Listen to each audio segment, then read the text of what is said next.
আজ সকালবেলায় আমার মেকআপের ক্লাস করানো ছিল, কিন্তু আজকে ক্লাসে সবাই আসেনি, তো সেই জন্য আমি ওদের বললাম কলকা প্র্যাকটিস করার জন্য। তো একজন আমার উপরে আর একজন আমার বোনের উপরে কলকা প্র্যাকটিস করছিল। তারপরে আমি ওদের বললাম তোরা একটু হেয়ারস্টাইলটাও প্র্যাকটিস কর। আর এদিকে মা দেখলাম ঠাকুরের বাসনপত্রগুলো ধুচ্ছে, মা এখন পুজো দেবে। দেন আজকে বিকেলবেলা 4:30 সময় আমার স্টুডিওতে একজন ক্লায়েন্ট এসেছিল পার্টি মেকআপ করাতে।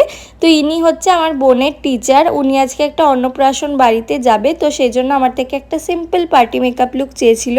তো আমার আজকে ক্লায়েন্টকে দেখতে কেমন লাগছে অবশ্যই কিন্তু জানিও। তারপরে এই যে এখন উনি বাড়ি চলে যাচ্ছে, এখন 6টা মতন বাজে। তারপরেই উনি সেজে গুজে একদম স্কুটি চালিয়ে বাড়ি চলে গেল। দেন আজকে বিকেলবেলায় বাবার দোকান ছুটি ছিল, তো বাবা গিয়ে সবার জন্য ফুচকা নিয়ে এলো। তো বিকেলবেলা আমরা সবাই মিলে একসাথে বসে জমিয়ে ফুচকা খেলাম। তো আমার আজকে মিনি ব্লগটা এইটুকুই। ভিডিওটা ভালো লাগলে একটা লাইক করে দিও। তো থ্যাঙ্কস ফর ওয়াচিং।